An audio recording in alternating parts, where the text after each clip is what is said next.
As Israel and Hezbollah engage in their heaviest exchange of missiles since the beginning of the Gaza war, the United States says it is keeping track of the situation and it's working to avert any further escalation. I can't speak directly to the conversations that unfolded yesterday, other than to say there was continuous communication, and we have been tracking the threat of Hezbollah attacks against Israel for some time now. And of course, those attacks have been unfolding since October 7th, in addition to the specific operations and actions that took place yesterday. Hezbollah leader Hassan Nasrallah said that it was able to carry out its attack as planned in retaliation to the killing of top Hezbollah commander Fuad Shukr in Beirut last month. Nasrallah said Hezbollah managed to fire 320 rockets and drones at Israel. On the other hand, Israeli Prime Minister Benjamin Netanyahu claimed that the country's military had intercepted all the missiles and drones that Hezbollah launched at strategic targets. Netanyahu also claimed that Israel had carried out preemptive strikes against Hezbollah in Lebanon. He claimed that 100 of Israeli fighter jets destroyed thousands of rocket launchers of the Iran-backed group. Nasrallah refuted the claims as false, adding that only dozens of rocket launchers were destroyed.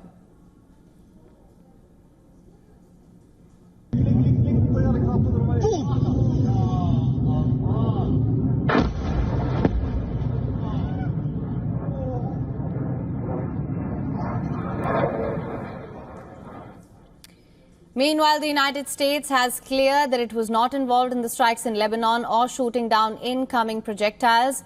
A U.S. official said that America's role was limited to tracking the barrage of rockets and drones launched by Hezbollah. The question is, what will happen next in West Asia? Nasrallah said Hezbollah would assess the result of the operation carried out on Sunday and would determine whether it would carry out further attacks. On the other hand, Netanyahu has warned that Israel's preemptive strike on Hezbollah in Lebanon was not the end of the story. Meanwhile, Reuters reported that Israel and Hezbollah had communicated via intermediaries in order to prevent further escalation.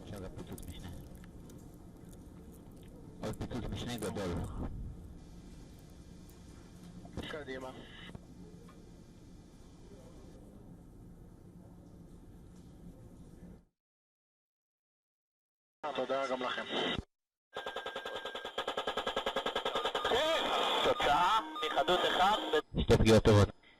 קיבלתי. יש גם פיצוץ משנה. עוד פיצוץ משנה גדול.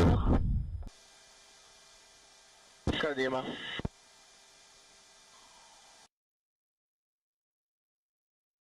בהצלחה חברים. תודה גם לכם. תוצאה מחדות אחד. שתי פגיעות טובות. קיבלתי.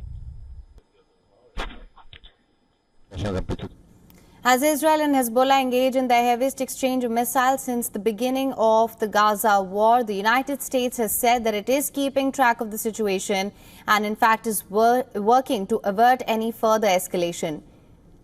Hezbollah leader Hassan Nasrallah did say that it was able to carry out its attack as planned in retaliation to the killing of top Hezbollah commander Fuad Shukr in Beirut last month. Nasrallah said Hezbollah managed to fire 320 rockets and drones at Israel.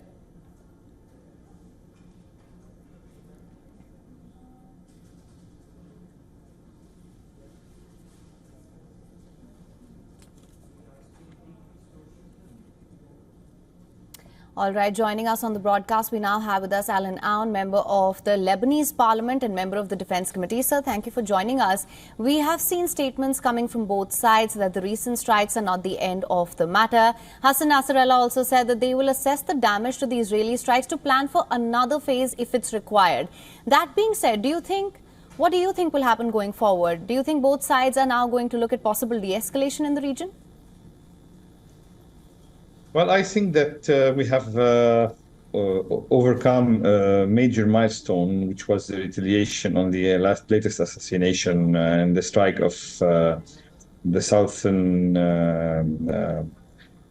suburb of Beirut. And I think that it was a major milestone that everyone was worried about, that it would lead to general war. And actually, it was more or less it went without degenerating into a general war.